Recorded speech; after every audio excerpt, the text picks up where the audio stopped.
Construção, alimentação, transportes, vestuário, todo o nosso estilo de vida traz consequências graves para o planeta. Vivemos num ciclo de produção e consumo desenfreado, sempre distantes do seu impacto no nosso habitat natural. Esta tomada de consciência motiva cada vez mais pessoas a procurarem estilos de vida sustentáveis e ligados à natureza, tais como Além, que encontrou perto da Serra do Açor a inspiração para contar histórias e criar consciência. Aqui nasceu o Wildlings.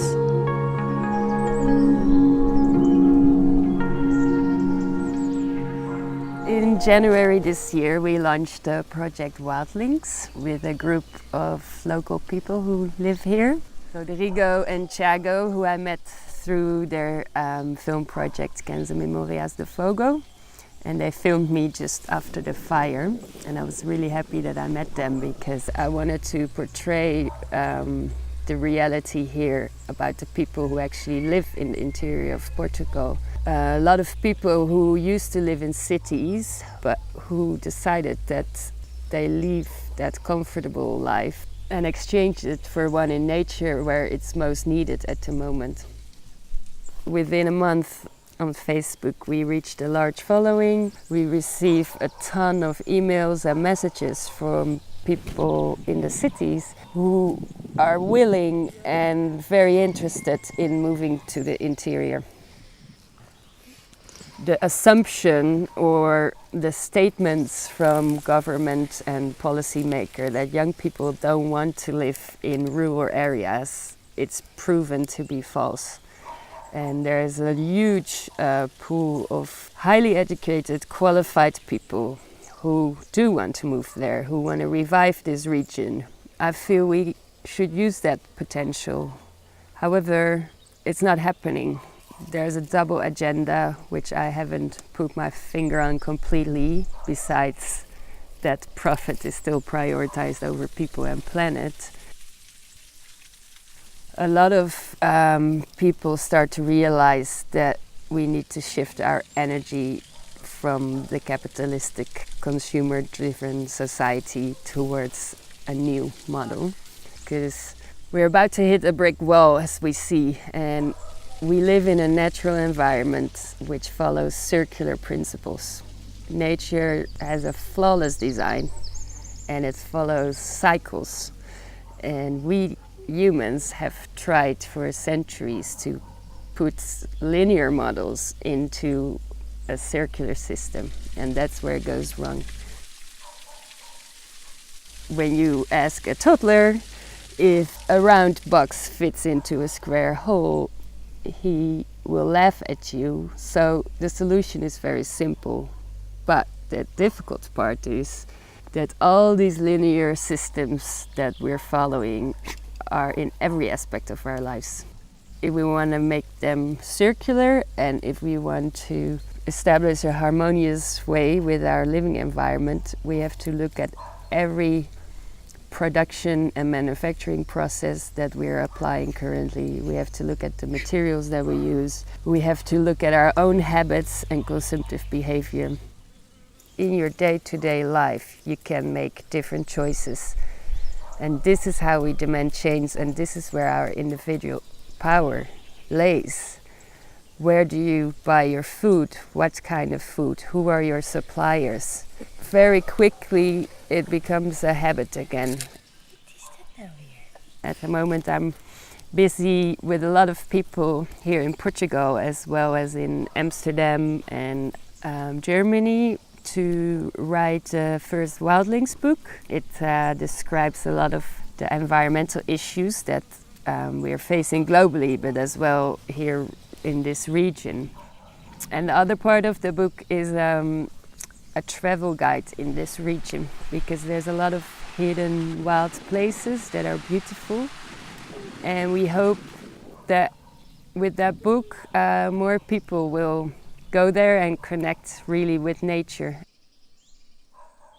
We now have an online platform, including a library, which we keep updating with educational content and inspirational projects. We also decided to organize some rewilding camps with Wildlings this summer, because there are so many people who reach out to us who have questions about what this life is like, about the community here. So we decided to come together in a valley of 5 hectares here in Arganu. It was severely affected by the fires, but together we can start regenerating the land.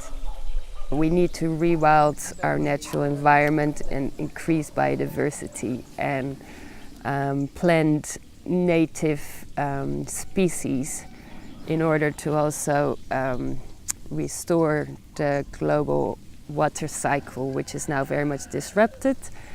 Even on a small scale, about 500 hectares or so of native forest, that can attract rain from the ocean and pull it in. And the drought and extreme long dry season that we experience in Portugal is because there's no native forest left to pull in rain. Therefore, it's very important to rewild large areas on the planet. And we can also do it on a smaller scale in a region like this. But at the same time, there's human rewilding needed because we lost a lot of our natural abilities to connect with nature, to tune into nature, to actually coexist with nature.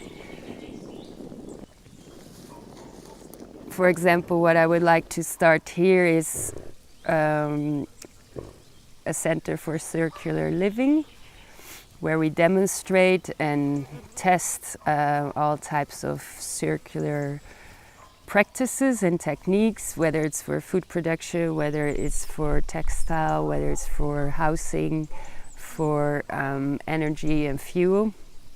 And on the other side, I also would like to establish a center for nature therapy, because I feel, especially in the past 50 years or so, we have focused a lot of the technological aspects in life, and people are more and more detached from nature and therefore ourselves. And we can only protect that what we love. We humans think we can outsmart nature. And we see the results of that thinking right now. We are nature, we are part of nature, and we have our equally important role to play in nature, but we're not above nature. And it's this egoic tendency of humans that get us into this mess.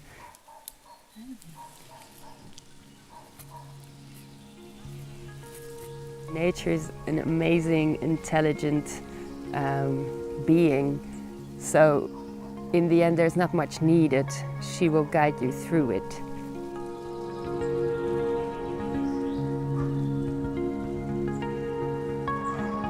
Com a iminência de um colapso ambiental cada vez mais presente, será suficiente esperar por ação governamental ou estará a solução na mudança drástica dos nossos estilos de vida individuais? Estaremos dispostos a reencontrar o nosso lugar na natureza?